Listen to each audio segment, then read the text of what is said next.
Good evening and welcome to the Select Board meeting. So we are called to order. First item on the agenda are the minutes.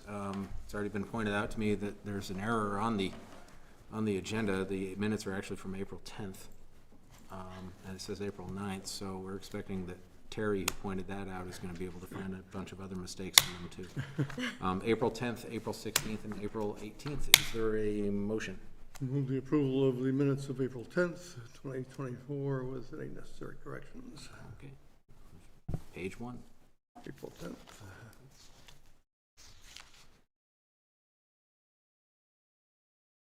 Page 2.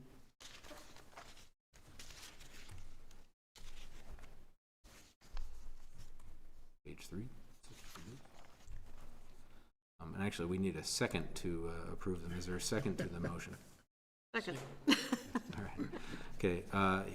There's no page 3 of 10. That's No. Yeah. That's okay. Hearing no modifications. All those in favor say aye. Aye. The ayes have it. April 16th. Is there a motion? Move the approval of the minutes of April 16th, 2024 with any necessary modifications. Is there a second? Second. Oh, yeah. Page 1.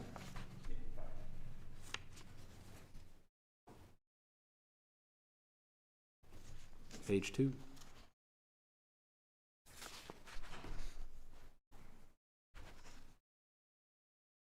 So on page 2,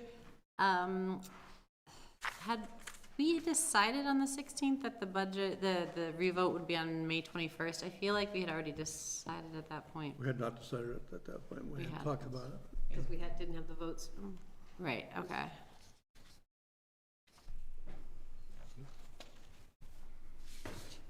Page 3. All those in favor, say aye. Aye. Those opposed, nay. The ayes have it. The minutes of April 18th. Is there a Move the motion? approval of minutes of April 18th with any necessary modifications. Is there a second? Second. Page 1. Page 2. Not a correction, but I would like to notice how fast the meetings are when Terry's in charge.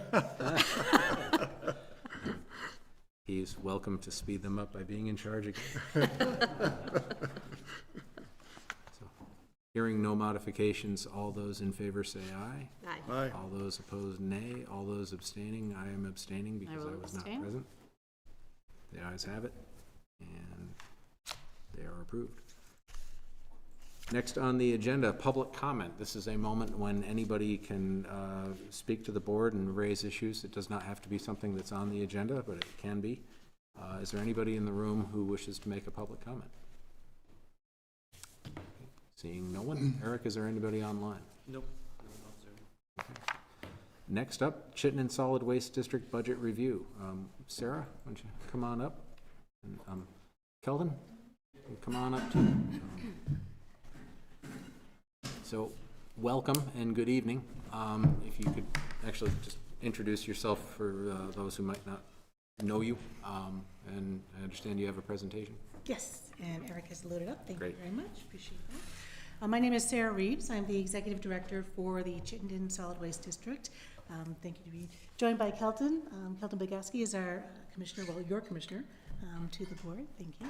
You've been on the board for 3 years, I think. Yeah. So, well, thank you for your service and your time as a volunteer. So CSWD is a regional municipal entity. We are member-based. Our membership are the 18 cities and towns in Chittenden County, and we are charged with managing solid waste generated by our residents, businesses, institutions, and visitors. Next, please. So I'd like to, again, it's a little bit of who we are, but in this presentation, because I'm here to talk about our budget, I'd like to first talk about where we generate our revenue and where we do not generate our revenue. So that's a snapshot of fiscal 23, which is the last audited year of our financials. And our revenue is generated from 3 main buckets. We have user fees or tip fees, and those are the fees that are paid directly to us, to CSWD, by our customers to manage the waste and the recycling that they bring to us. So fees paid at our drop-off centers or at our compost facility. Those are user fees or tip fees.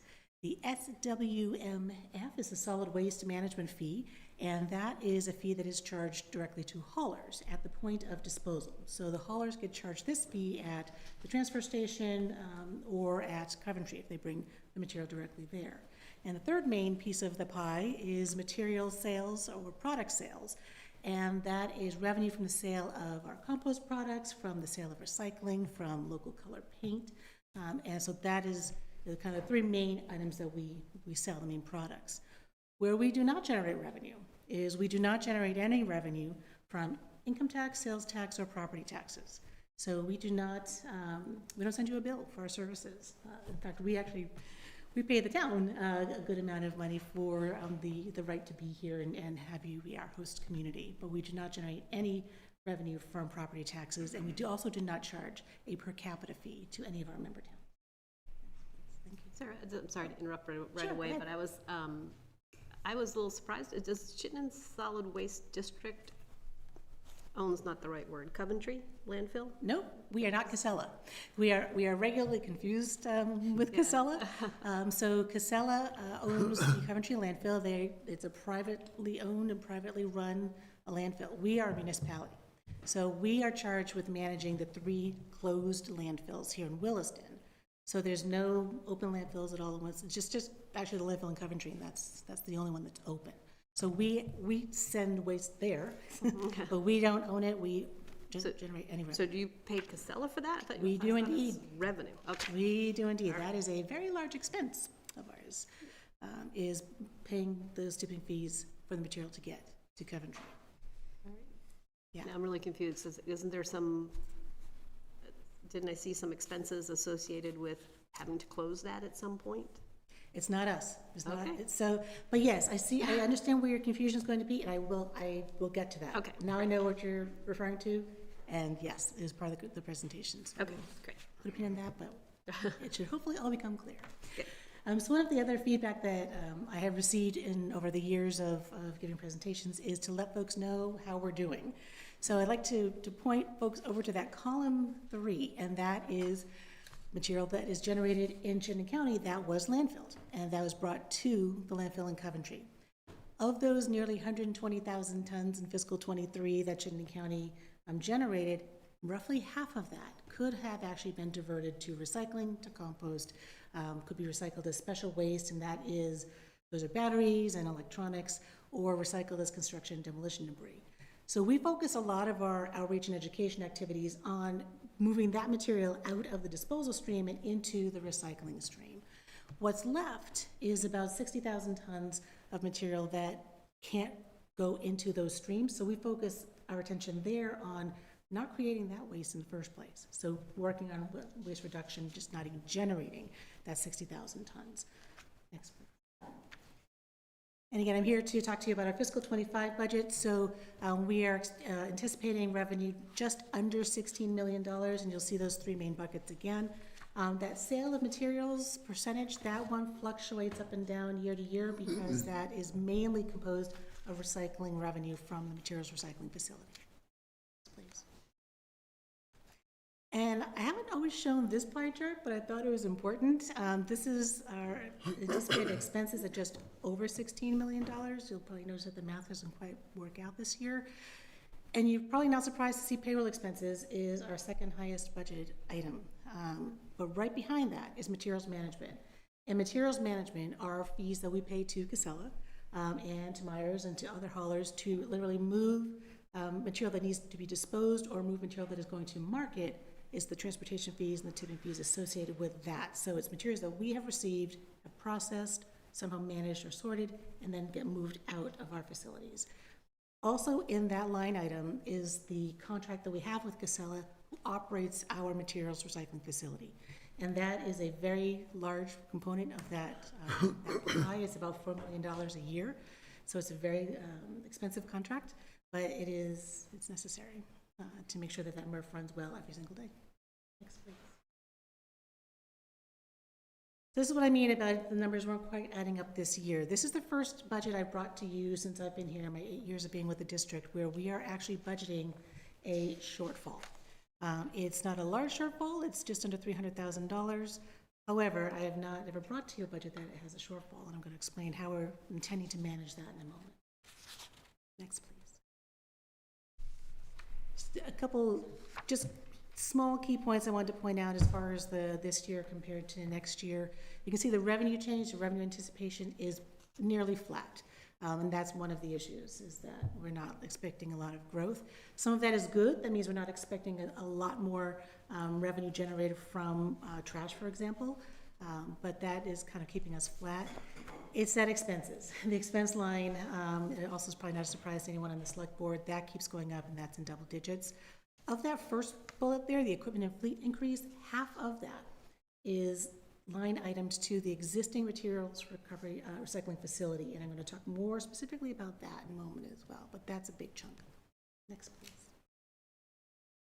So again, if this budget goes absolutely according to every penny of how I have written it out, we would be budgeting realizing a shortfall, and that money to cover the shortfall would come from the undesignated reserve. So we have a series of reserve funds. All are adequately funded with one exception. So the budget shortfall would come from that undesignated reserve.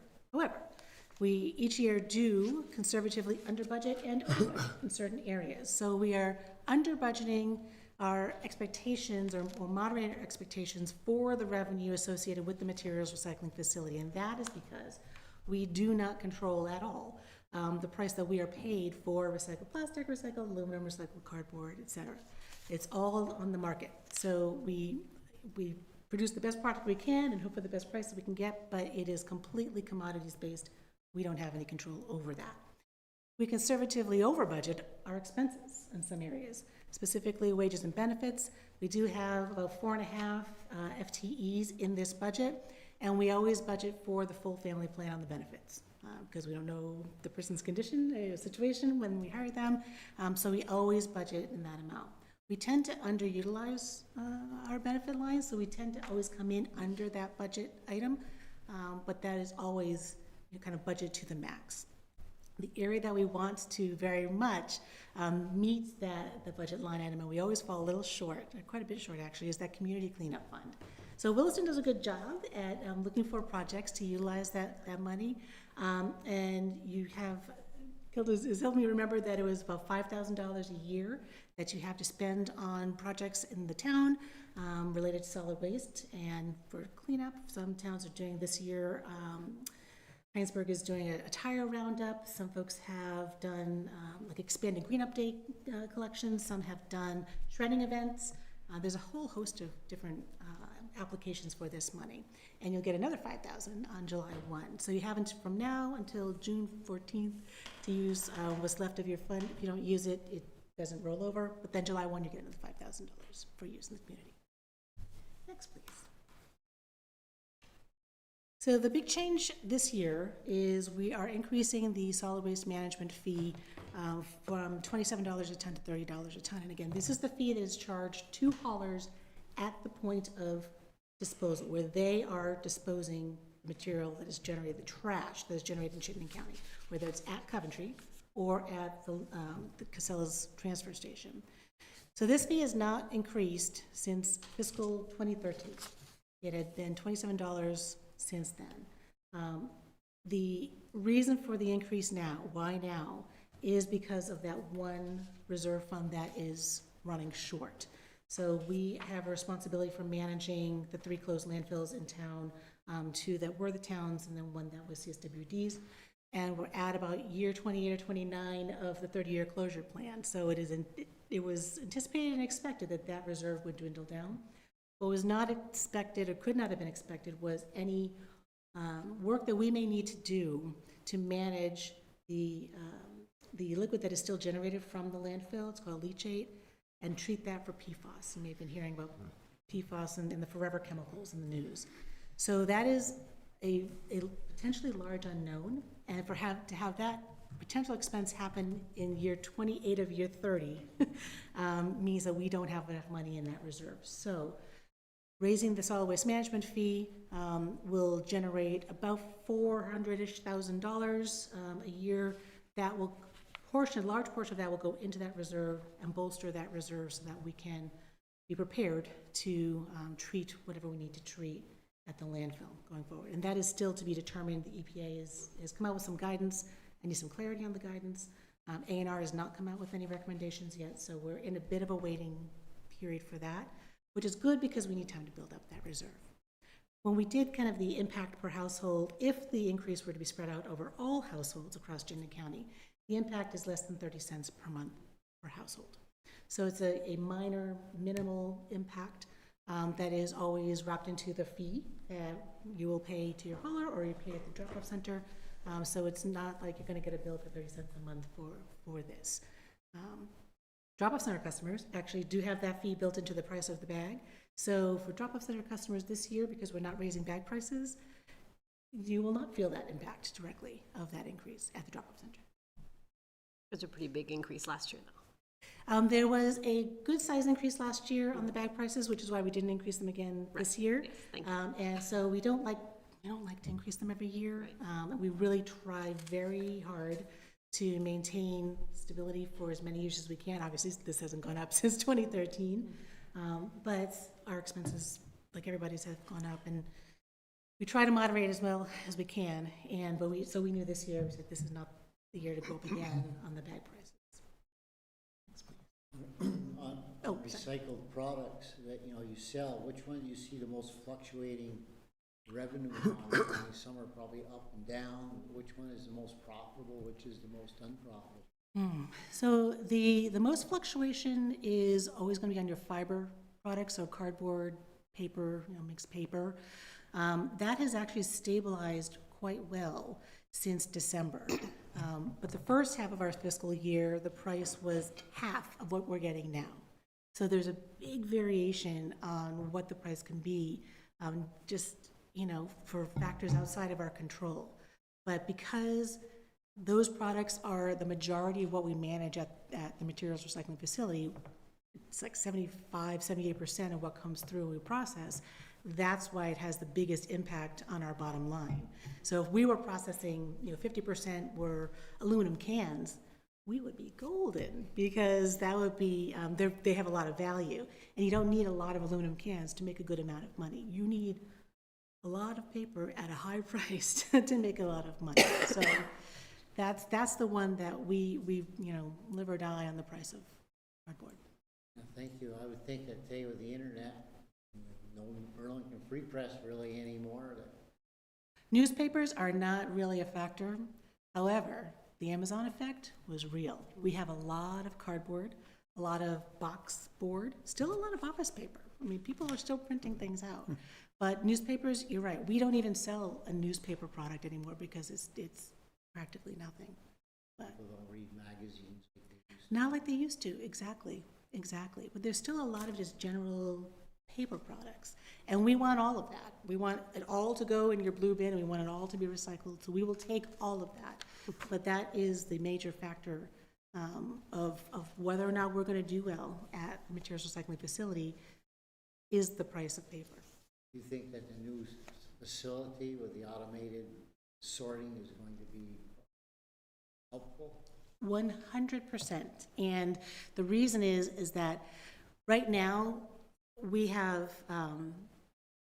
basically no mechanical sorting at the recycling facility. We have some screens that help sort some of the paper, but all of our containers, all the bottles and cans are all picked by hand. It's all people who are doing that job. And there's so much material that's going by so fast, they just can't get everything at once. So the material will have to go through twice sometimes to be able to grab the materials. So in the new facility, there are going to be machines, and it will all the material will kind of go under these big, going to be a big box, and they have eyes, and it's going to scan for a certain type of plastic, and then that will get poofed out onto another conveyor belt, and then it'll go to another scanner, we'll sort for another kind of plastic, that'll get puffed out onto another container. So we're going to have people just doing the quality control after the machines do their job. So it'll be a much easier job for the sorters, it'll be much more efficient and effective, so the end product that we're selling will be much, much more pure of a bale, which should then command a little bit of a higher price, because we can guarantee this particular bale of material is 98.7% what you think it's going to be.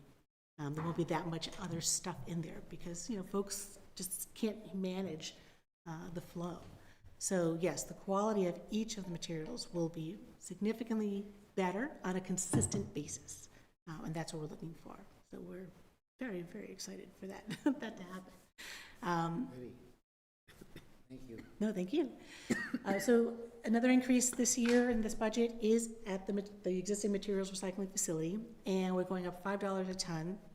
This does actually bring us into the average regional rate, kind of towards the bottom of the average regional rate. And so this is directly related to the needs of this facility. This particular, it's aging, it has reached the end of its useful life, and it is costing us a lot of money to keep it going. And that's where fully half of that equipment and line item, that overage, is for this existing facility. We had hoped to have the new facility built about 2.5 years ago. COVID stepped in and put a monkey wrench into that. So we had planned to decommission this facility 2 years ago. Had we done that, we would not be seeing this particular line item. So unfortunately, this is just due to age. Next, please. Good news, there is no TIF fee plan for the organics recycling facility, for our compost facility. And again, kind of looking at the averages, we feel like we're in a good spot where that TIF fee is for now. When we looked at the comparison pricing for the compost products that we sell, we realized we were at the bottom end of the regional market. So we did increase the compost product prices for our wholesale, and sales have remained extremely strong. So we're now about the middle of the pack for the like products, and we continue to sell out of every product that we make, which is great. It's a good problem to have. Our board did just approve a new contamination policy for the organics recycling facility, which is similar to the one that we have had in place at the materials recycling facility. And this is to help us work on ongoing issues that we're having, unwanted materials coming into the materials, so into the food scraps. So things like milk cartons, juice cartons, some cutlery, metals, things of that nature. And it's something that we can work with the haulers, and the haulers can then work with the food scrap generators to clean up the material coming in. So that takes effect on July 1. Next, please. As I mentioned earlier as well, no more good news, no increase to bag prices at the drop-off centers. We did also add a new extra large bag this year, so we now actually have 5 bag sizes, from an extra small to extra large. And this budget also reflects increasing hours at Milton. We will also be expanding our hours and services at Burlington.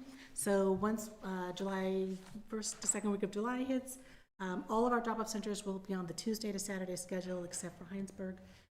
That's part of our lease with them. They only wanted the 2 days at the moment. But everywhere we'll take credit cards, debit cards, which is super exciting. Next, please. Actually, I can just skip over that. That was just for Burlington last night. Thank you. So a couple keynotes on the capital projects. I'll focus on the new materials recycling facility. We are evaluating the construction bids right now. We just got them in last week. We hope to award that construction project in either the end of this month or our board meeting next month to break ground this summer. So we've been working really well with folks here at the town on our permitting. And I want to thank Eric and his team for working with my team and getting that all through. So we're really, really excited about this project. And we are hoping that if we can break ground this summer, we will be able to commission the new facility in about 15 to 16 months from now. So towards the end of the summer of calendar 2025. So super duper exciting. We're also undertaking a comprehensive stormwater infrastructure review, probably also not a surprise, with all the heavy rain events that have been happening over the past couple of years. We want to make sure that all of our stormwater infrastructure is up to the task of ongoing 500-year rains. So that'll be something that we'd undertake as far as a review this year. And then, as I mentioned, like the one fund, the one reserve fund that is not adequately funded, but is going to be adequately funded, is that landfill post-closure. Otherwise, all of our reserve funds are where they need to be. Next slide.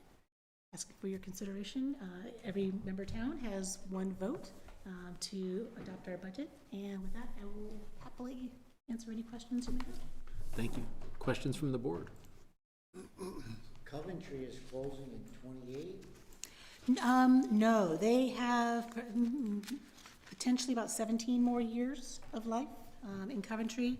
They have on the planning board another area that they could apply for a permit for. So potentially another area that they could load with trash. I don't remember how much longer that smaller area would be.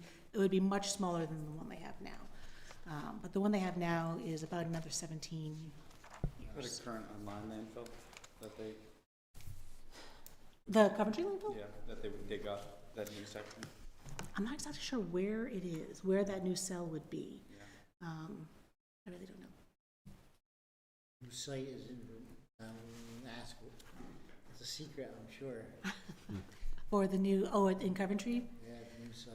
Yeah, I'm not sure where, it would still be attached to the existing landfill. I'm just not sure what area of the landfill it would appear.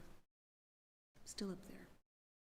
So to untangle my confusion. Okay, When we're yes. talking about landfill closures, you're not talking about Coventry, you're talking about the other three. Correct. So there are 3 closed landfills here in Williston, 2 that were the town landfills, and then 1 that CSWD built. So as part of the host town agreement with the district that was done 3+ decades ago, Yeah. we accepted responsibility for monitoring and maintaining the town's closed landfills, and then we built a small one as well. And so, and then the confusion on the revenue where it said solid waste management fees, a per ton fee on material sent to the landfill? So why There's do only we- one landfill that's open. So why do we get the revenue? We get the revenue. Because you have to pay Coventry, or you have to pay Casella. Yeah, so essentially it's my communications people don't like me using these words, like, Jen, la la la, but it's essentially a tax on trash. And so that fee is what pays for CSWD's administration, our outreach and communication, our compliance team, our maintenance and roll-off team. It is the fee that we charge in order to help us do the business of managing the district. Okay. Just like our host community fee that we charge on top of the trash tons as well. So every ton of trash that goes through, don't we get An impact fee or an something town impact fee, right? from the Yeah, transfer station? Yeah, based on the tipping at the Yeah. transfer station. Yeah, so it's the same, yeah. Roughly 300,000 times each year. Right. And then CSWD also pays the town host community fees, impact fees, some property taxes for a couple of rental properties that we manage as well. So we pay you all. So just like, I just make sure I understand why you're even here, so, the way, or why we get to vote. So the way I've kind of put it in my head is that most utilities would have a public utility board or something like that, and so having all the member towns approve your budget is part of that instead. Is that the way to put it? Yes, it's actually in our charter. So we are a chartered municipality, chartered by the legislature, just as the town is chartered by the legislature. And as part of the charter, it stipulates that each of our member towns has the authority, the right, the responsibility to approve the district's budget. The responsibility part was what I was looking for. Yep, so it's written into the charter. Yeah, so I would love to, I talked to Sarah before this and let her know. So during the meeting, I actually voted no on approving the budget. And again, when my logic is looking at everything I've been seeing in Front Porch Forum, the newspaper, everything, and I just feel that, as a district, and I did express this to Sarah in certain areas, I feel like there are areas we could decide to cut back this year, just like as a town. We've had to decide to, you guys have had to sit and decide to cut back on some items. I just feel like we could do the same as a district, because it is essentially, although it's not a direct cost to taxpayers, but it is a cost on, that will be passed through through haulers, onto new buildings of homes, onto businesses that operate, onto, onto residents getting their waste picked up at the curb. It won't be passed off on drop-off centers this year, but probably will be passed off on future years. I just feel like, there's an opportunity with some, capital projects, with some additional positions, and, I just feel like we really need to go back as a board and have the tough conversations, just like the school had to do, just like the town had to do, just like many towns had to do across Vermont. I just feel like, there is that opportunity in our budget, where there is some fluff that we could cut down on this year to really help out taxpayers, help out our residents. And again, I think everything we're doing as a district, I don't think it's a reflection of the work Sarah and her team are doing, and I don't want to make it sound like that, because I think a lot of what we're doing, the building of the new MRF, all the work they've done, the organics recycling facility, everything, the diversion rate, what we've done in Chittenden County is incredible compared to other places across Vermont. We really, are kind of the gold standard. But I just think there is some fluff there that we could clean up and come back to our towns with a tighter budget. And I don't know if I have enough information to really feel that the $27 to $30 increase, and I was talking to Sarah and just kind of, I would rather wait until we see the engineering study on the landfill to see what is needed for the post-closure and get a better understanding of what is needed with PFAS and everything like that.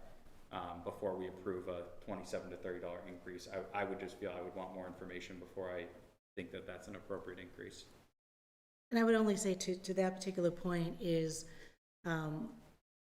we don't want to be caught behind the 8 ball, yeah, and having to do an emergency appropriation to our cities and towns. By doing it this way, then we are able to build up that reserve in advance of whatever the requirement could be. So to have a little bit of that buffer, because we are almost at the end of that reserve, will be a bit of a safety net.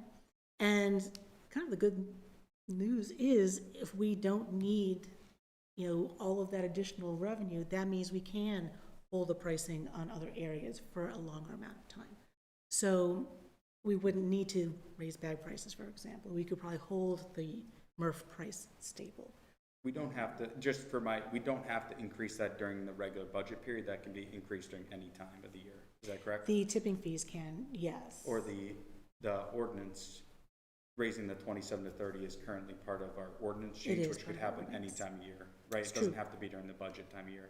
But that's just my thing, is I feel like it could happen as we get more information, as I have a better understanding of exactly how the $3, the $400,000 increase will be spent and used by the district, and how much we're going to put towards the closed landfill, and or how much we're going to commit to fully designate. I just feel like until I have a full understanding of that, I just question if we need to raise it $400,000 or $3 a ton. Thank you. As a procedural point, though, if we vote against this budget, we have to specify which line item within the budget we don't approve of. Correct. So it's not just a straight up or down vote. Correct. So, all right. So, Kelton, are there specific line items that we should reject? Yeah. So I do have a few that I just put, again, I think there's an opportunity to look at the budget as a whole, but I think that the dock updates we're doing in Milton, I just feel like Milton is still operating well as a dock. I think it's definitely a project that we should keep it in our project timeline, but it might not be this year, that we need to do the improvements at the dock. And I know the expenses have gone up. I know Sarah had mentioned one of the positions we're looking at adding, they might have actually reassessed and pushed out. So maybe we could look at, it's the IT network coordinator. We could look at pushing that out for another year. And then we increased the training budget for staff from the year prior, and we haven't spent. In years prior, we haven't met that budget, so I don't know if this is the year to increase. I would like to first see that be spent, the amount they had before we see an increase So, you know, those are the three I have off the top of my head. I don't know what, the other, outside of the aging MRF, what other vehicle and equipment expenses are there, but I think that understanding what other vehicle and equipment we're looking to replace, and if that vehicles or equipment can last for another year, you know, can we make it last another year would be, you know, my question, because I think if we could, again, it might be a year to save the residents money, and we do have pretty good equipment and we've spent heavily on equipment over the past few years, to upgrade the equipment at CSWD, so I wonder if some of that could last another year. All right. I had a question about the construction project manager too. I mean, is that for the new MRF facility? No, that's actually someone, we hired that person in this fiscal year, so they are already on board. They're essentially a staff engineer, and we didn't know if we were going to be able to find an engineer. And we were lucky to find someone who had project management and is also an engineer. So that person is, we had our staff engineer left about a year ago, so we were without that slot.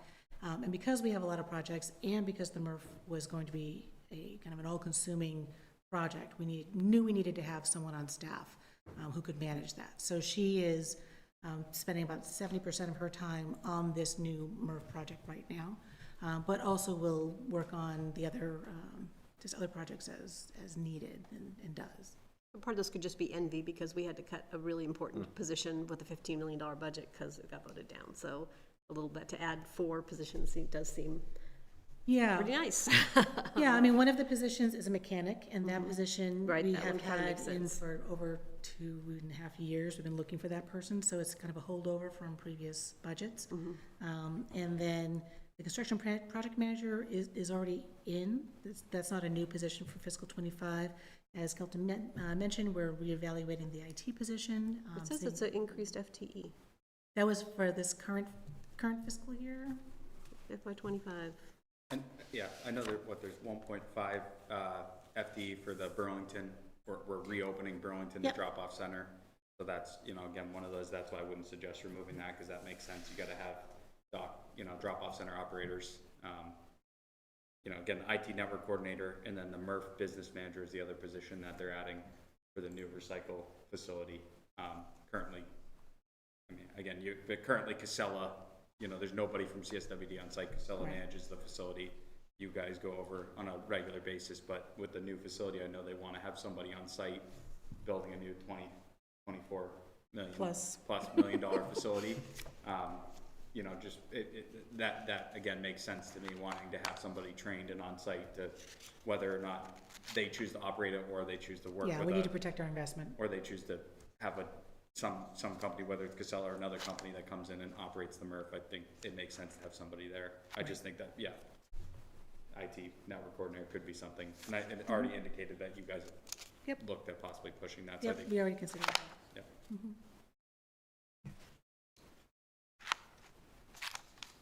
Other questions or comments from the board?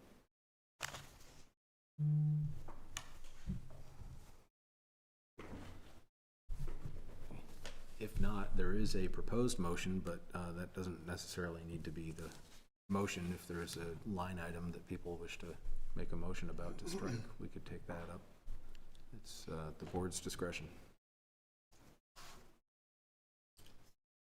Well, I always like to make motions that are in the positive, and if it fails, then we go on to something else. But, so with that, I would move to approve the fiscal year 2025 Chittenden Solid Waste District budget as presented.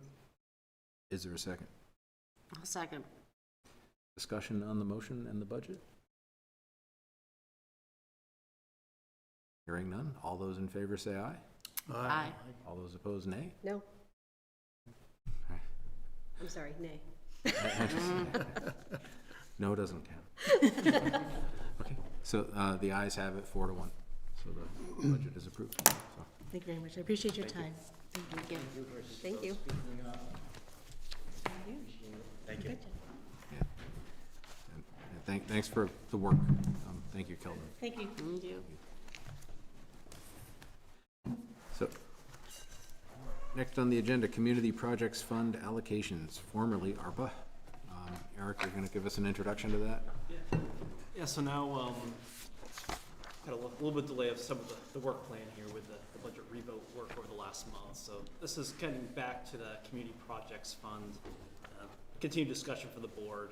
Certainly the board isn't going to make any final decisions this evening, but this is on here to continue dialogue and discussion. So what I did in your packet was update the kind of the listing here from the March meeting where this got folded into the new Community Projects Fund. So I'll highlight a few things that have happened the last couple of months for some of these projects.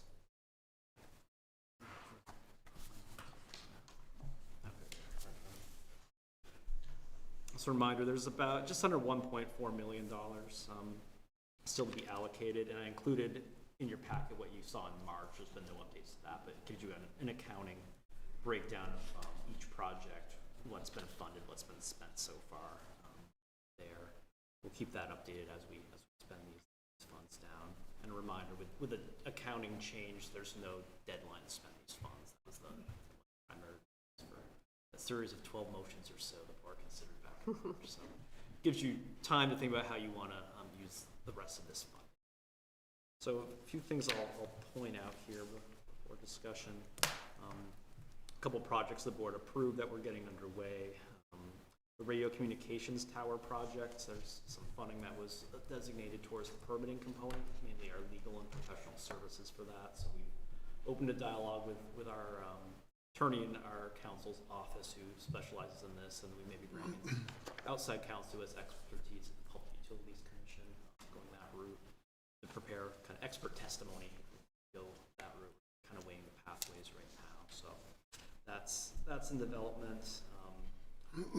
The community spaces projects, the library project for the possible addition renovation, the library trustees are working to stand up a subcommittee that will take the lead there. And I think they've advertised for a couple community member positions for that. So I think they're planning to start meeting in the next month or so after they stand up that subcommittee.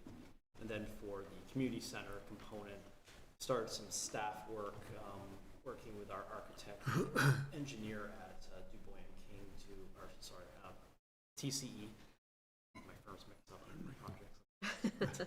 They're helping us do an initial evaluation of. We did kind of a brainstorm of possible sites where there's land to start from, and that list will get dwindled down pretty quickly with constraints. So we'll start that at the staff level, and my thought is bring back to the select board an updated charge for the steering committee once we have some more potential sites that maybe look at. So that'll be a project the next couple of months just to move that forward to get to that stage. So then the town hall parking lot project. So I have some good news. I learned on Friday, you may recall we applied for a downtown transportation fund grant, and that's been fully funded by the state in the amount of $200,000 used towards that project. Right. The board had previously allocated $200,000 from the formerly ARPA funds. Our project estimate for that is just south of $900,000 with our construction built in. We were going to make that up with the bond. The bond was supported at town meeting day. Reach out to the state, let them kind of know where we are. I think there's a couple pathways to consider. We still being able to accept that grant if we're able to use it for something that can be completed. I'll have more of an update at your June meeting, but the board could also consider having that bond be passed to voters again, either this November or March, as we have a handle on this. And the ask wouldn't be up to $700,000, be more than up to $450,000, leveraging these additional grant funds as well. And we can look at the scope a little bit too, and there may be some thought about if we refine the scope back a little bit, might get the price down as well. Running the additional electric conduit throughout the parking lot, I think that was $80,000 expense there. The lighting component is expensive, but that's certainly necessary component too. So I think to be continued on that, but positive news that the board reviewed our application very favorably from that downtown transportation fund. That Williston's never applied to it, and really pushed the last couple of years to make sure we could apply for that. They had this pool of money to go for designated village centers and downtowns, and it's a big project for Williston. So be able to find a pathway to continue to utilize those grants.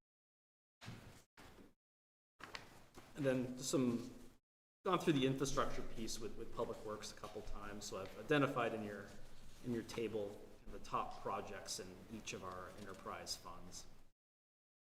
We've talked about the water radio read system, the Industrial Avenue force main, the pump station upgrades, and the stormwater infrastructure, that Talcott Road twin culvert. We had talked about the one right near the fire station. We had to reline the bottom of the other two on Talcott Road.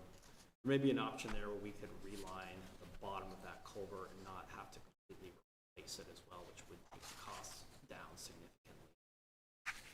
So at your next meeting as well, you're going to be considering the enterprise funds for the new budget year. So as you had your discussion this evening, when you're thinking about infrastructure, you may think about maybe there's a dollar amount range you want to use towards infrastructure projects. You see kind of what Public Works has identified, and you can take this up as part of looking at their capital budgets and capital plan as well. There's no pressure to make those big infrastructure project decisions. Bruce will be at the next meeting and speak to those projects some more too. Just given where we are in the calendar, it's coming right up for approved budgets. That was capital at the same time. Our Allenbrook Bridge that was damaged, I briefed the board on last month, and our former conservation planner Simon Miles did as well.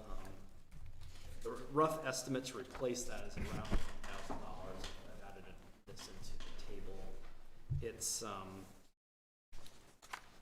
the engineering company is available to do the work on that. I think it's about $13,000 to the engineering, and that will give us a better idea of what the construction estimate's going to be.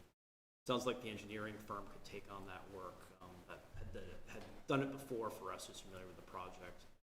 And the contractor who did this could also fit it in their schedule this summer. The other piece of this is looking to armor the bank a bit more by putting more fill in to deal with erosion, because we don't want this to happen.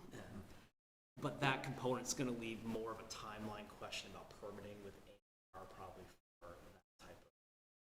that type of scope of the project. So the board could consider with that project maybe authorizing an initial budget, or at least authorizing the initial engineering to take place to give a better idea of where we are. It is possible, if there's challenges and concern about that site for a bridge long term, discussion of whether it's worth repairing it. Bridge and I don't think we're there yet, but I think we have to just kind of keep these things kind of fluid, given what we saw happen here. It was a pretty popular bridge, though. Yeah, I've heard from a number of folks asking, Yes. when can the town fix the bridge? So, then we've had, a couple of discussions about the TIF district concept, and the Planning Commission co-chairs had a letter they had me share with the board as well. I emailed this morning with the hard copy. Last time I remember was there some legislation that would say that we weren't eligible? Did that get squashed, or?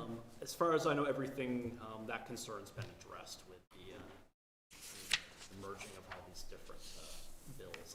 Right. Okay. As it stands. I was going to double check with Matt this week, but as I heard when it crossed over to the Senate, I think the language had been worked out, and our Senator Chittenden followed up with me, and I knew he was aware of the concern. So, as I'm aware as it stands right now, that's been it. Okay.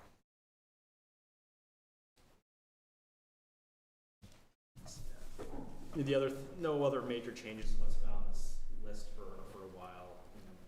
Master planning exercises and back fee study exercises.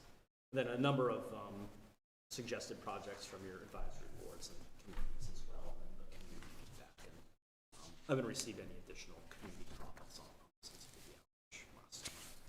Hey, Eric, I mentioned this a few times, maybe we just didn't come to consensus, but it would be helpful for me to just have Catamount Forest Management Committee, one line with a 0 to a million or whatever, because I don't really want to decide if they need the sheep barn more than trail counters. I kind of would assume that they would make that, or either that or they have to prioritize, but I don't want to be trying to make that call. Yeah, certainly the board could do that. They have a capital account for projects and a capital priority list as well. So could be something the board for the community to weigh in on. I think I'd be against snowmaking. I know they, in their initial memo, that was the kind of pie in the. I mean, I appreciate, let's shoot for the moon, you know? I think it was like a lift or a magic carpet. Yeah. They wanted to make sure it was on there. Wants versus needs. So that's where we are, kind of answer any questions the board has, but time for you to, on the agenda here was set aside just for continued discussion, and staff's here to follow up with any more information you need as you work through these decisions.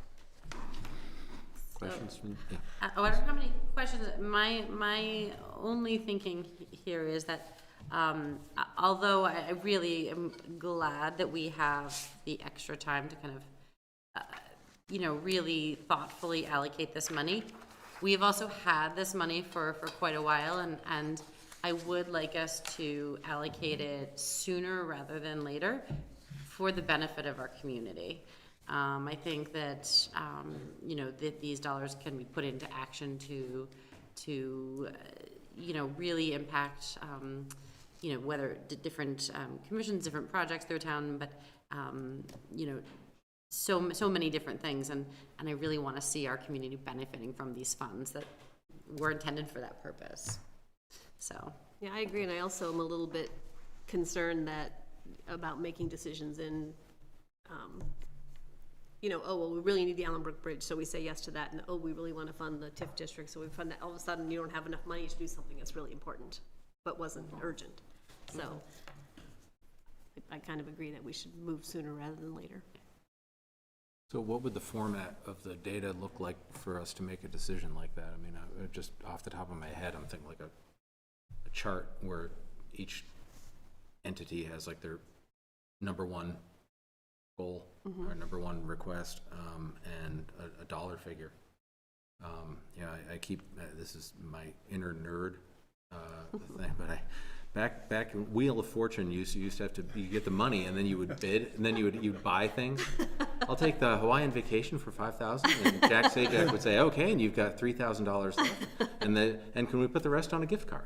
And I don't know, you remember, anybody else remember that? Is it just me? Before my time. No. But yeah. But anyway, I'm thinking actually the concept is actually a pretty good one for this exercise. If we had a chart and said, if we have consensus on these things, we keep subtracting out, and this is how much money we would have left, then maybe that would engender a discussion to go back to another item and then, talk about that a little bit more. But ultimately, I think it'd be a good way to do it so that we keep track of the balance as we make decisions, and we're at the same time actually making decisions. And I think when going back now, before budget season, when we had envisioned this kind of, spreadsheet of things, I think that's what kind of we had discussed, was doing something, everybody coming with their list of priorities and maybe doing some comparison. Here's my number one that I'd like to do. Do we all agree on that? Is that, let's fund it. What's the next thing, yeah. Yeah. Then they gave us more time. And then there was more time, which is, again, great, but I almost feel like we need that time pressure to, because as Jean said, things are going to keep coming up that we can put this money towards, but there's always going to be more things that need money. When we first started talking about ARPA funds, we talked about what would we do with the monies that we would not ordinarily have the opportunity to do. And my suggestion a month or so ago was to come back, each of us, with 10 items that we would like to fund. Not depending on the price, but just 10 that we'd like to do. Maybe 10 is too many. And that would start to sort out at least our priorities as to what we'd like to do. And we're not committed to anything at this point in time, but starts to work that way. Well, if we all did it independently, and so we came here with a sheet but filled out, so we, because I could be confusing. Like I think it'd be confusing to say like, oh, I need page 3, number 2 is my top priority, but I thought, but if you had it filled out, it would probably, I suspect it would probably be pretty obvious, at least some of the top priorities. Maybe not, but, you know, or maybe some of the bottom priorities. So how does this intersect though with, I'm still, having only done it once now, the enterprise funds? Because I guess I would kind of like to know if that enterprise fund really needs this money or not. That was my thinking, as, you know, we have to look at the capital budgets, they're working on them right now, and kind of seeing where the intersection for these priorities are, and where the infusion of some of these fundings could help these projects get over the top for moving ahead, and looking at kind of our fund balances in those accounts as well, and thinking about that whole picture. So didn't want to necessarily have the board operate in a vacuum here, like, okay, this meeting, decision on that infrastructure project, but then as you're looking at enterprise funds, like, oh, you know, maybe there's a way to mix this funding stack a little bit and infuse this community project. Given where we are, it was just a suggestion. Do the enterprise, but does the enterprise fund budgets need to know if they're gonna get this money or not? So I'm a little circular now. Yeah. Which comes first? Yeah, and I haven't seen the drafts where they are yet. Shirley's developing them with Public Works right now. Uh-huh. I think these projects are on the capital plan, so it's probably a discussion of moving them up on the capital schedule and prioritizing them sooner based on the need. Okay. That was one of the pieces that I thought I had recalled, was that all of the things on the enterprise fund, these are all already items on there that are planned for. These aren't like Right. wish list items. These are going to happen. Yeah. Whether or not we, that will yeah. be needed. I think that all depends on their next budget vote too, right? A little bit, thinking about that. It'll be, with the enterprise funds, the select board will approve those, like, it's the water, sewer, stormwater budgets. But it'll be completely different from the general. Yeah, they're not, we're gonna vote on those in, 2 weeks. Your next, yeah, right, there you go. June 4th. Ted's suggestion, maybe we all need to do a little homework. Mm-hmm. So what do we want to do with like the Catamount Forest Management Committee though? What's it gonna look like? Well, but I can tell you, like I have my list already, because from before, and I've modified it now, but I don't know which projects Right. there, so I would suggest like allocating a lump sum to Catamount and saying like, here's $50,000 to Catamount, or whatever amount we decide on, that they can then see fit to do. And because we don't have kind of the rules around ARPA now, right, we can do something like that and say, you know, do everything you can do for 75 or 50,000 or whatever we give them, and I'd be more inclined to do that than choose a project. Good, that's kind of exactly where I landed too, but, so when we get this grid that we're gonna start doing our work on, could we group them by policy advisory board? And then just have all the detail underneath it so we can remind ourselves what we're allocating money to, but. And I can put this together if the board would like me to. Yeah. That sound good? That'd be great. Maybe we, if we could get a look at what that template would look like before we all go off and start doing work on it. So we, because I'm not really sure what to do with the things at the end from the community. Yeah.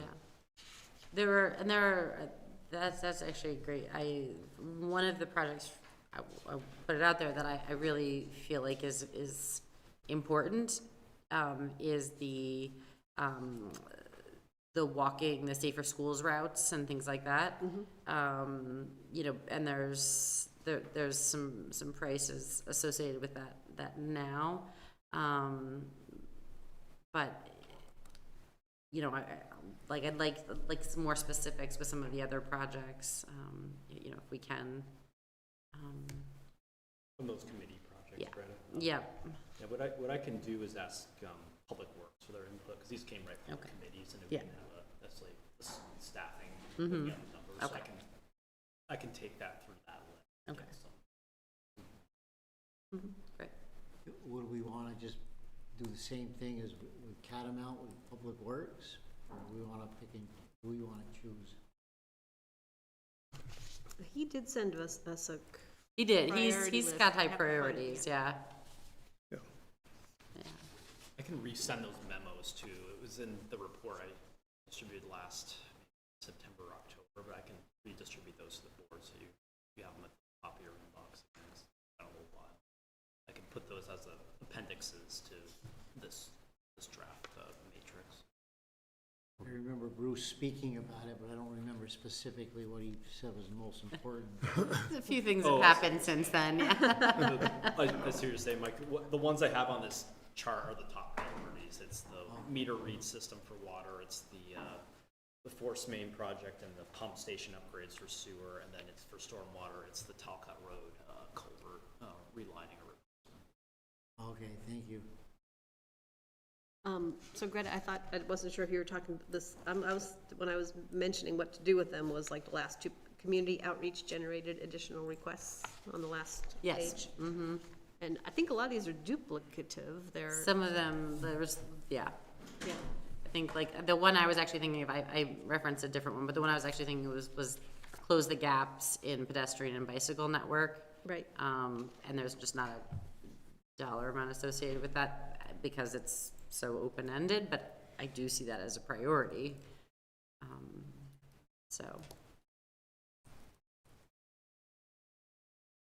So, I mean, I don't know this would raise to the list, but for example, pickleball courts with lights. It's on here, I don't have a dollar amount, it's not on the rec committee list. Right. So do we just not put those in? Do I write something at the very bottom if it's something I really want to have considered and, Yeah. or maybe, I think that might be the way to do it, is like, you know, send an email to Eric or something saying, is it possible to get a number to be associated with this item? Answer might be no, but right? we can Okay. find out. All right, so if there's something on here that I really want to get on the list, I'll send Eric a note. We should all just send Eric a note. Yeah. Okay. What I did for staff time was we have community generated ideas, but if the board, you know, it's a good conversation, think, you know, if this has a little momentum behind it, we need more information, then we can use staff time to get those numbers together, scope it out a little bit more for you. I mean, seriously, the ones, I hate to just ignore it. I do want to acknowledge that people spent the time to bring us these ideas, and so we should not ignore them.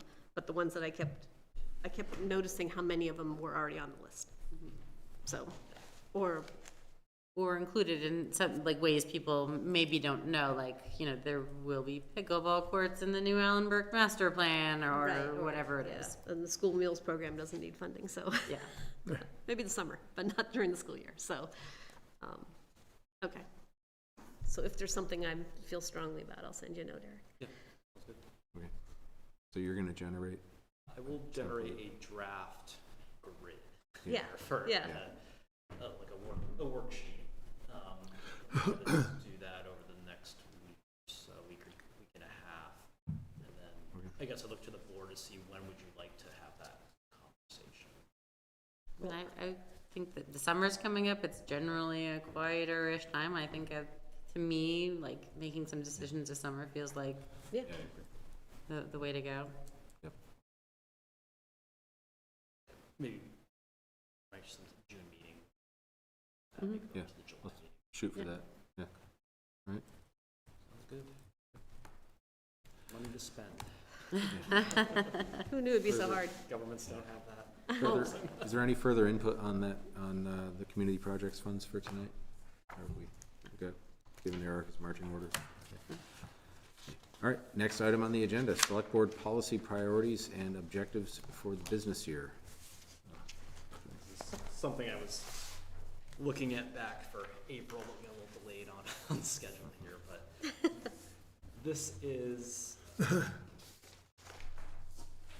a new exercise I'm proposing to the board to think about to see if this is something you'd like to do. It's working on kind of identifying your policy priorities and strategies for the business year. I'm calling that town meeting. That's when the select board is sat for your business. So I included as an appendix what South Burlington City Council does. I thought it was an interesting way to do it. I took a stab at a draft here, kind of based on that. looks at different priorities, kind of these buckets, these larger kind of general policy areas. Then it has a list of different strategies. And build this, I kind of took a lot of the things that are in motion right now and tried to find ways to group them a bit. Then I've identified some different statuses, the in process as an item being worked on, identified, the item's been identified as a work task by the select board, and discussion. It's a strategy. There'd be further discussion required by the select board to advance. Some items in these tables are reflective of some of the project proposals as well, as they kind of fit in some of these buckets. Some things have been identified, for example, under public safety, the Baker study 5-year implementation plan that you tasked me with drafting for the summer. So that's a work item I know I have on my list. So for discussion by the board this evening is, do you like this concept of doing something like this? If so, is this the right way to structure it?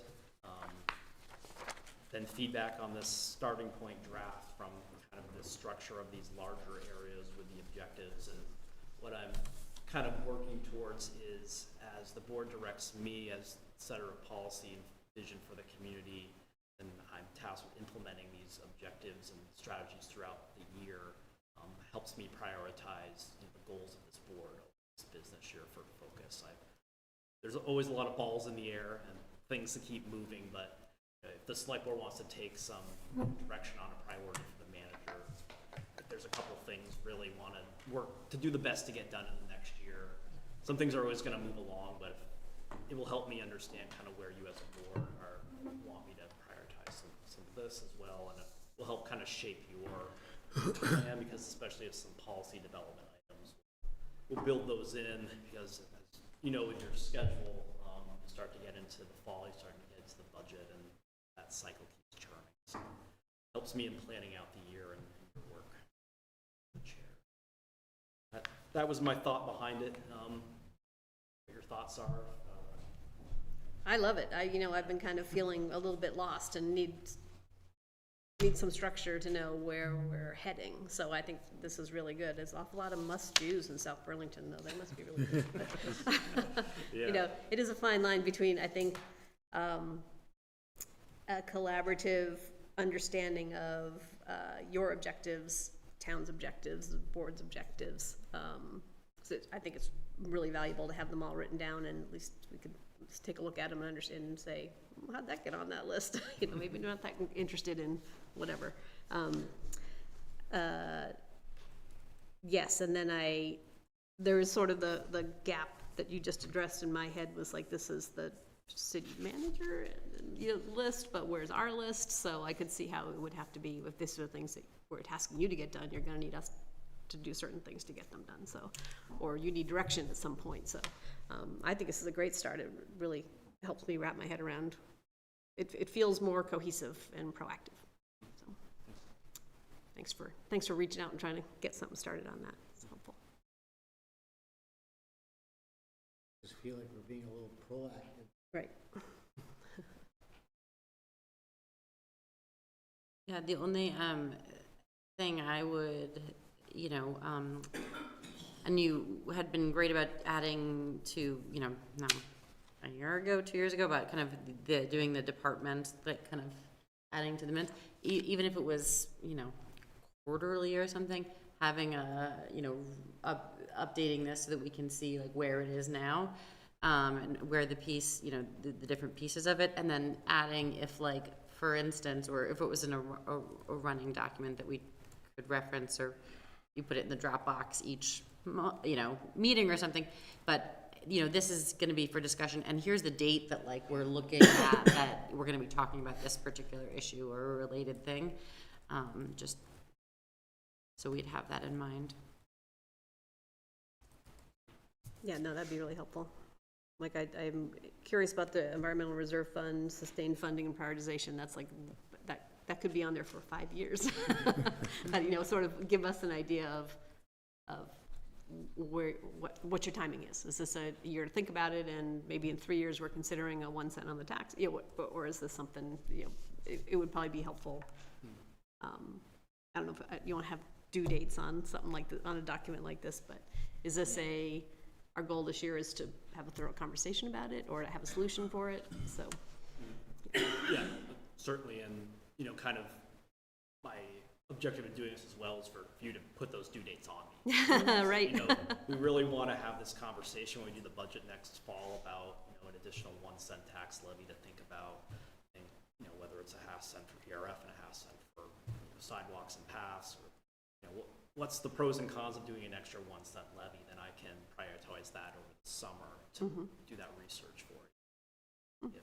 If that's not a priority right now and you wanted to push that a year or two, that helps me too, so I'm not using my time on that if it's not a priority of the group. So this is a draft to see if we're interested, right? Yep.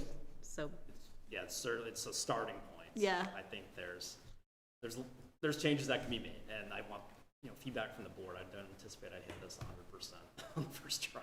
So it's really your document, so. Right. And having structure to work from is always helpful. What does Terry think? Well, I'm thinking of in terms of what can we really do in the course of a year?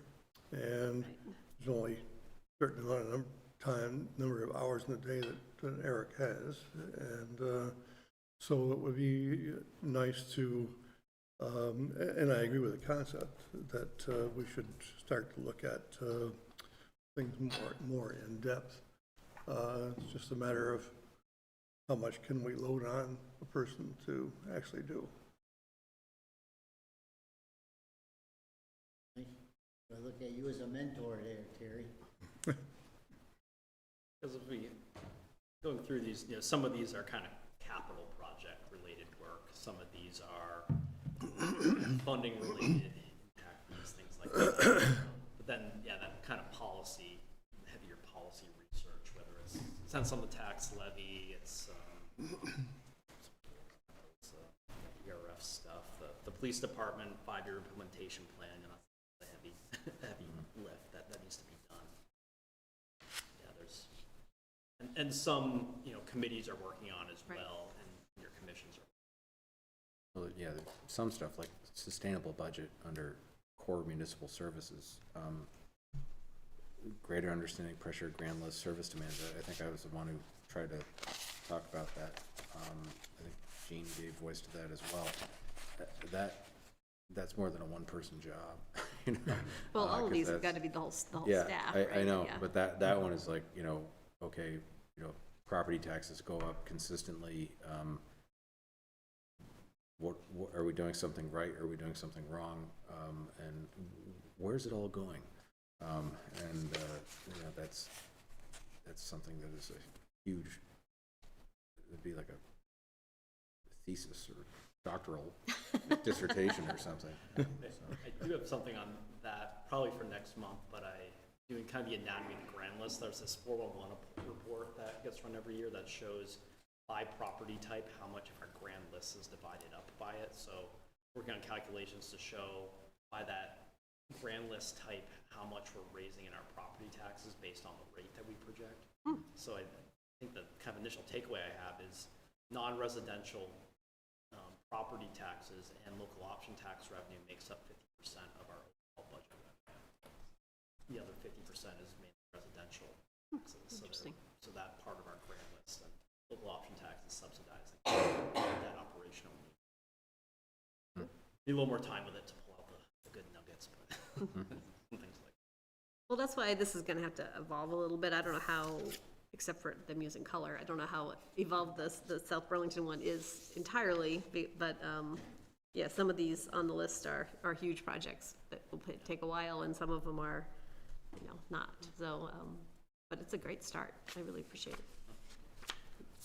it. This is totally, I mean, how my brain works, but would it be possible to also, if this is a living document and has a place, say, on our website or wherever within, you know, would it be possible to create hyperlinks within the document so that if we're talking about the Allenbrook implementation plan, like there would be a hyperlink there that I could go reference the Allenbrook implementation plan? Yeah. without then having to go through everything. Thank you. Other items of feedback for Eric, or have we fed him enough? Well, now I know what it is, I'll probably, I mean, I assume we just kind of take a look at it and let you know if there's something that we think should be on there, or if not, or have a question about something that's is on here that we don't know what it is. Yeah, yeah, I think structurally, you know, these big buckets, the priorities, you know, I think that's certainly a crucial element, because that's gonna feed in all the work tasks that fall under those, and I don't know if I can put it right on these, but, you know, I tried to keep it kind of 5 buckets to start. I saw kind of what South Burlington did, and that helped me, you know, focus a little bit. In our retreat, we identified the priority areas too. How does this align with those priority areas we identified in our retreat? Do you recall? I'll need to 'Cause I- cross-reference my notes. Yeah, because I feel like we had kind of given some sense of, That's right. as a board, where we were, like, prioritizing things, so.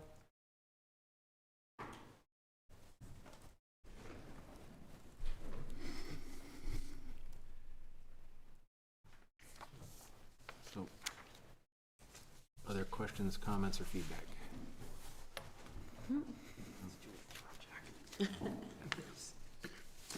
So, I would say I'd like to shoot to have this as an agenda item again, in the next, 30 or 60 days. Bring it back and see how it's evolving. So, is that doable? Yeah, so I think certainly, you know, feedback from board members. Yeah.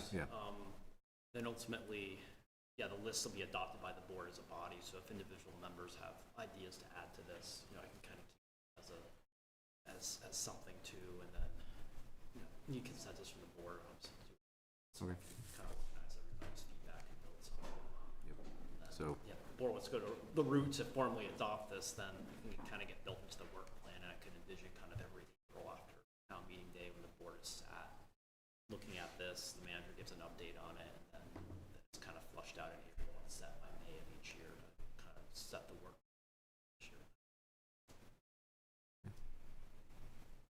So, we should send you our emails and thoughts and comments? Yep. Cool. Okay. Remember Greta, you were the one that brought up the multi-use bike path from Tapmore to Williston Village, right? Mm-hmm. Okay, so if we've covered that, we could get to the next agenda item and actually be ahead of schedule. That'd be cool. So let's do that. Motor vehicle and traffic ordinance amendments. It's one of those ordinances in town that every year or two just has some cleanup, and that's what I identified most of these as this year. Staff's reviewed it, police department, public works. Aaron did the staff work on this and provided a cover memo that outlines kind of each of the changes in your packet. I'm happy to walk through it if the board would like, or if there, I can also just take questions if there's any questions on these changes. It is an ordinance, so your proposed action item tonight is warning a public hearing.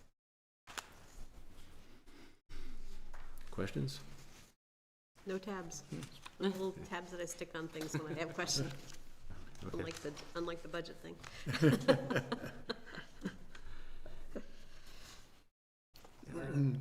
the first one, I have trouble understanding that one. Which one? Yep, the lights from the emergency vehicle. Finding out that often the use of can cause a false sense of panic. So not using that lighting when parked, contrary to signage, is often necessary.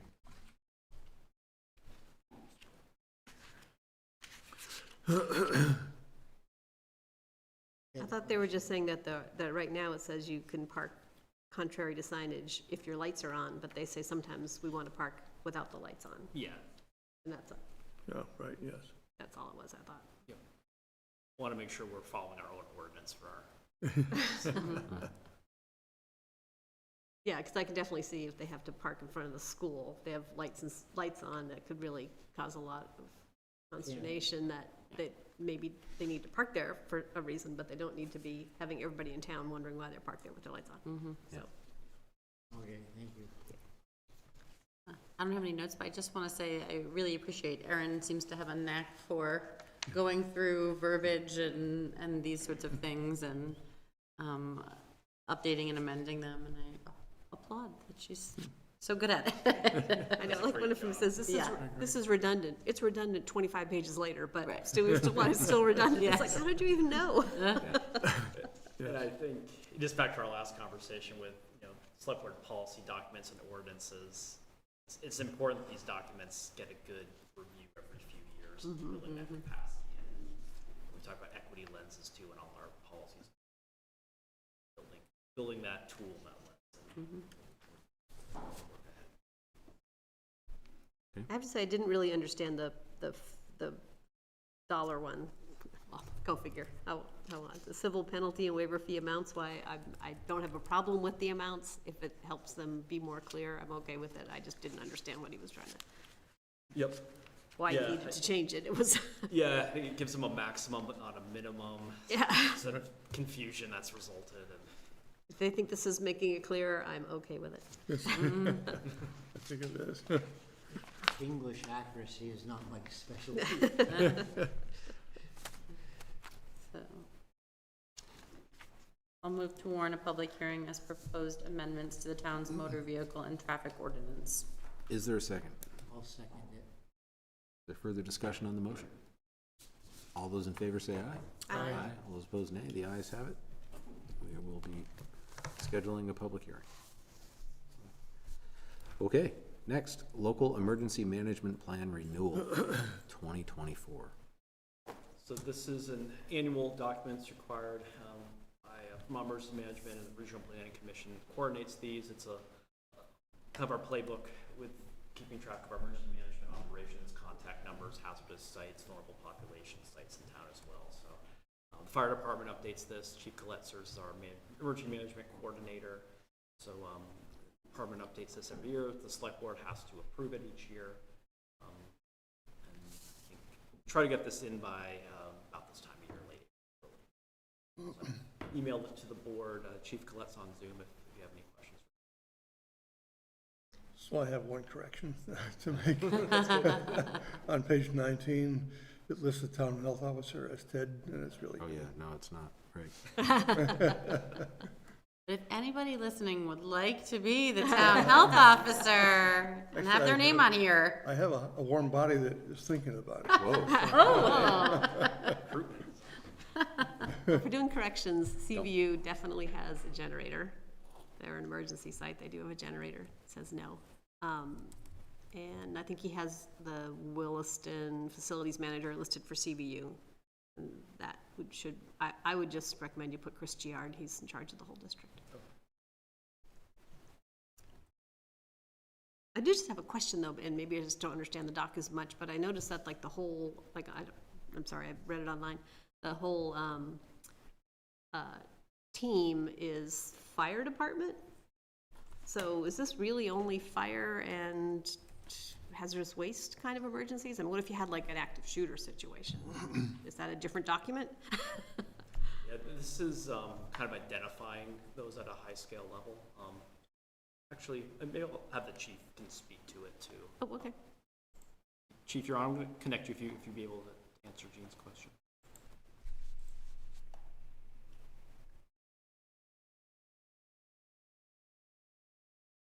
He's texting somebody to get the answer.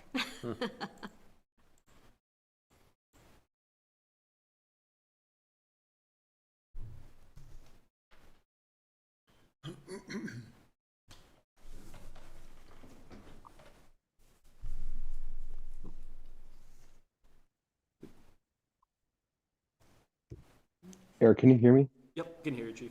Hello, chief. Greetings. Stand by 1 second. I realize that you cannot see me without lights on.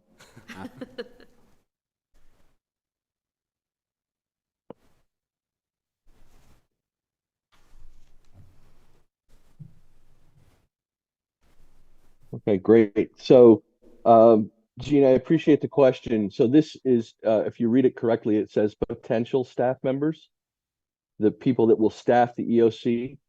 And so that's fire-based because that's the EOC is actually physically located within the fire department. So the EOC has the support functions for each type of issue that may arise in there. So you have a public works representative, you have a law enforcement representative, you have the administration of the town that is also represented there. So all of those key players would serve in their emergency support function or their ESF desk for the emergency, depending on the needs of the emergency. So the fire department is the folks that would staff that there, but each ESF representative agency would have an agency rep there as well at their desks. If that makes sense to you. Yeah. So, and then I completely agree. We just did the CVU tour and I witnessed the generator myself, and I just missed this because I think the document was submitted before we actually did the CVU tour. So.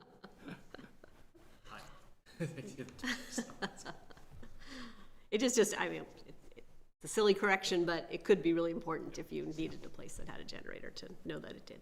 Sure. Okay. Other questions? On one of the drafts, Ted. Yeah. Oop, you're muted, Chief. Oh.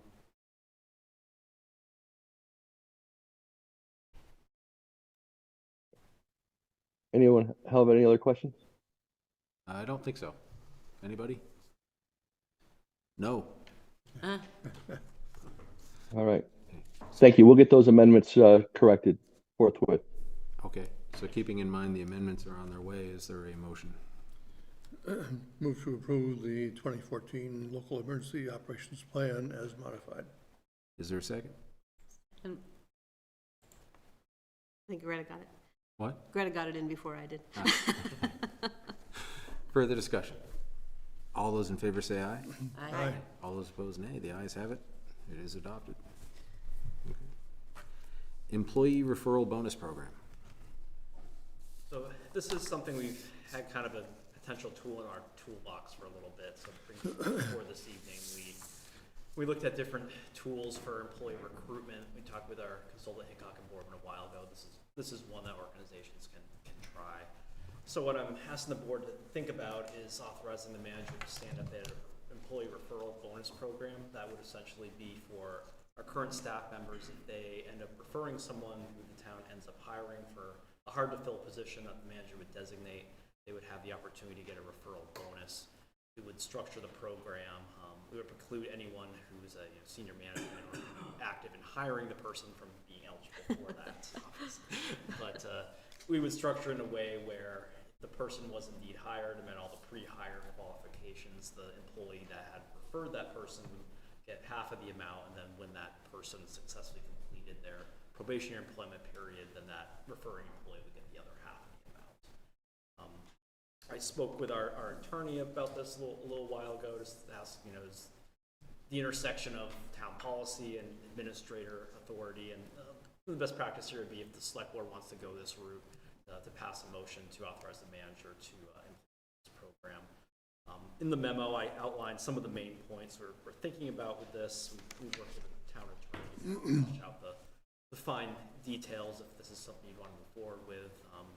If so, there's two different pathways. You could consider authorizing the manager to stand up the program and work within these parameters with the town attorney to structure it, or if you'd like to see this once it's flushed out to finalize it and approve a motion at that point. Whatever your preference is, if you want to pursue this, comes to mind, especially public safety employees, police officers, firefighters, having tools like this and having everyone who works for the town, over 100 employees, be those advocates for open positions, and gives them a little incentive to compensation wise.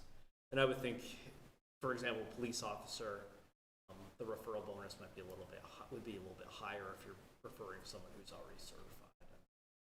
Certainly want to be mindful we're not asking people to actively coach employees from other organizations, but trying to do this in a thoughtful and delicate way too, that you have more people out there who might be able to pass people on and talk about what it's like working.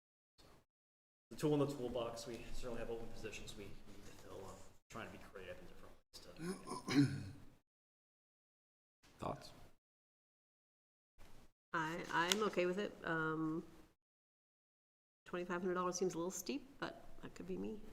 Maybe that's only for somebody who's already got their certification. And when you say, I guess I want to make sure that the person, is the probationary period always like a year or 6 months? Or, I mean, I know somebody like a police officer, I know what it is, but if we were doing couldn't find someone to work with Shirley, for God's, that's Yep, totally. Yep, good question. The personnel policy has any non-represented employee in the 6-month probationary period. Okay, because you want to make sure they're here and grounded before we pay them again, so. No, I think it's okay. I don't have a strong opinion whether we vote on it now, approve it now or later. I'm okay approving it within the current parameters you've set forth. I think who better to speak to how great our town to work is? How great it is to work for our town than the people who currently work for our town. And support them, wanting to bring others into that fold, so, yeah. We haven't really talked about the 2-week rule for a year or so since Jeff hasn't been on here, but I like the concept, but I'd like to take a look at the final draft and if we have any comments at that time. Okay. That's reasonable. Yeah, Yeah. I agree. Town employees would be their best advocates, I think. Yep. So it sounds like the consensus is that this is a good idea, but we're going to hold it over for the next meeting and look at the final form of it. Is that Or whenever the final, Yeah. right? whenever the final draft Yeah, is ready. Right. No. We're to see if we can get that June meeting if we lines up that way. Part of what we're trying to push right now is try to get some police candidates to get them in the August Police Academy. Getting them legal right now, try to get people. Okay. Great. Eric, as part of the attorney review, as we look at things with an equity lens, how do we do that? Well, I'm not asking you to answer that, but Absolutely. Yep, yeah, I think that, consider it. yeah, there's certainly we can consult with the Cockin Board. Yeah. They did a first pass at this for us too. Driving around, we see lots of sign-on bonuses, Yeah. signs up. Yep. Okay. Okay. So we'll cover this again. Next item, manager's report. So a couple things from written reports. Congratulate again publicly now Lieutenant Shepard, our Police Sergeant Shepard, who was promoted sworn in April 29th. Ted was able to attend his swearing in. We had a nice reception at the police department. He officially began that role this past Saturday. So fill that position. 15-year veteran of the department. He's a lot of good skill set there operationally. So excited to have him in this new role. We had a public meeting here on the 29th for the Commerce Street Superfund site. Terry joined online. This is a big deal. I'll say it's been a long time in the making to get this EPA funding.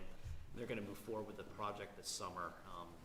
I didn't realize before attending their presentation just some of the equipment that they're going to bring in for this. It's going to be this. They're going to need to dig these trenches to help after they bore these wells. To really interesting the science. They put these kind of microbial organisms, I think, in the ground to help treat this Superfund site from the plume there from years ago, Commerce Street. So that's going to be moving forward later this summer. They're coordinating that with outreach. They had a good community participation here too, general questions. So I've talked to them about coming back to the select board probably the next month or two before they start moving equipment and over there to give you a briefing on it. Anything you want to share, Terry, from? Interesting presentation that they had. I was amazed. There were a lot of people here for that meeting and some online as well. This goes back to 1982, and I was working at the health department at that time in the laboratory, and I joined the Division of Environmental Health. So it was in 1984. So I've been on the ground floor of this thing for a long period of time. So it's nice to see finally something coming to fruition to resolve the groundwater.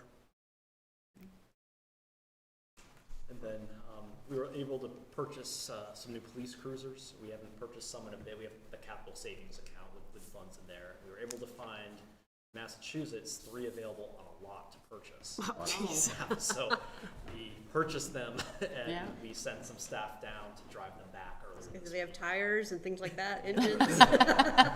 So there's one parked out back tonight. We have to take them all to get fit up to be police cruisers, but it was a good opportunity.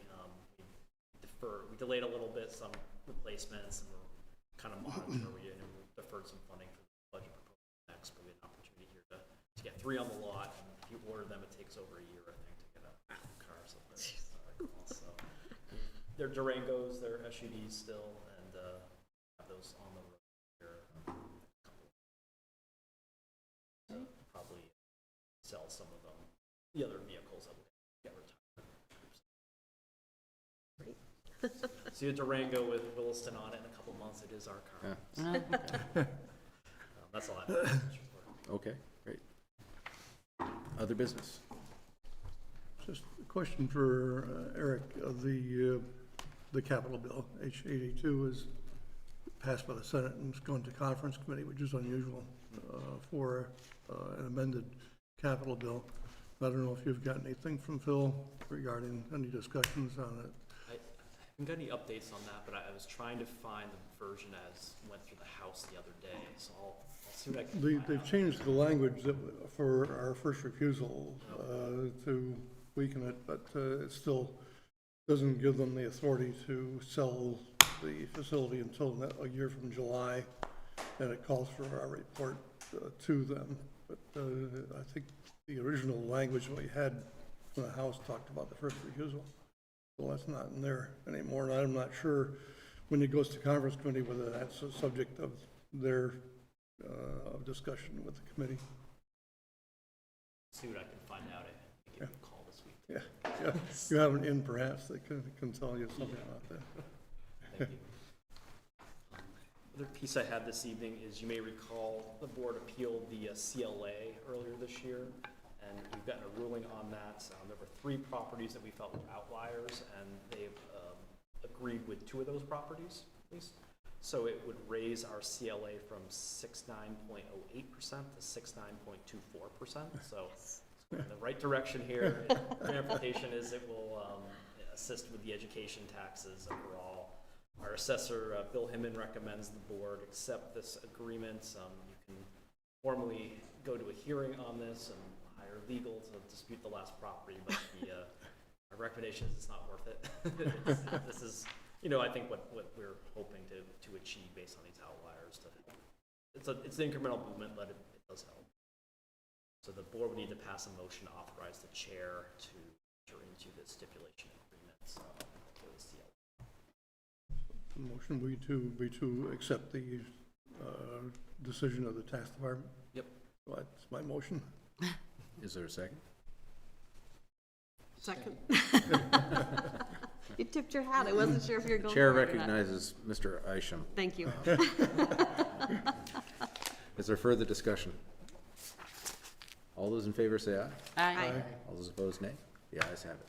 I think our town does a good job of keeping on top of that. It really makes a big difference to everybody who pays property tax, so it's great. Thank you for the staff who has been very successful a couple times we've challenged, so, Yeah, Bill's got a great sense of yes, when to push on this. right. And then finally, I have a catering permit for Isham Family Farm on June 8th, 80 people for a wedding reception. Staff has no objection to this catering permit request. It's from 802 Cocktail. Questions or a motion? Move to approve? Is there a second? Second. Discussion? All those in favor say aye. Aye. All those opposed, nay. One abstention?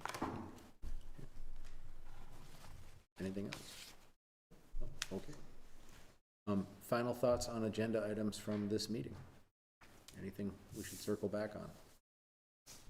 I did remember last year asking about if we did any kind of tabletop exercises for emergency preparedness in town. I don't know if we got to that or not, but I'd be interested in hearing more about that at some point. Yep. Yeah, I know we've looked at it, through fire. We have some money in the budget. I talked to the chief about it in the past, and certainly want to advance that, but with some staffing challenges right now. We just Yeah, I know, haven't yeah, worked plan. yeah. We did do a, all-staff, but administrative staff training a couple weeks ago. There was an active threat in the building. We had Bill McSallis teach it. He's a retired FBI agent who does this for the state of Vermont Buildings General Services, and very good training for staff on a very tough subject to talk Right. about. Yeah. Yeah. Looking to kind of advance that dialogue some more, and there's certainly some kind of just building things to be aware of and think about. I'll be looking at as I share Gene's thought on that. Keep that on the radar. Otherwise, I just wrote down, send an email to Eric on if I have any comments on the priority policy doc, and another email if I have anything else on the community outreach ideas on the ARPA, whatever we call it now, community funds. Yep. That's my homework. Miss anything? Okay. And I'd be remiss if I didn't say publicly, the budget revote is on May 21st. Folks watching at home, please remember to vote or vote early as well. Doing another coffee chat tomorrow. Do a couple more. I am very afraid that people are just gonna forget. I know you have a newsletter that goes out, right? Anything we can do to publicly remind people, like really close to the date, like on the 20th or even the 21st, it's like, did you vote? Don't forget. I'll make sure we send a couple things out the week before, and leading up to the day of. And I'd say Monday. Monday. And we have the public information hearing that night as well. Right. Monday the 20th. Is the sandwich, like, even, it's the simplest thing, but the sandwich board Sandwich out board's front, Yeah, like, that helps. is so helpful, like, just having that. If we maybe How I know when it's time for my dog license every year. the fire station sign too is Yeah. very Yeah, helpful. this, So yeah, I'll check absolutely. with them to see if we can, I think after their event Saturday, we can refresh with that. Our lives are so busy, we just forget. Yeah. Right. Sarah said there had been like 500 requests for absentee ballots. And a couple hundred have been received. Great. Anything else? What I had. There is a need for executive session.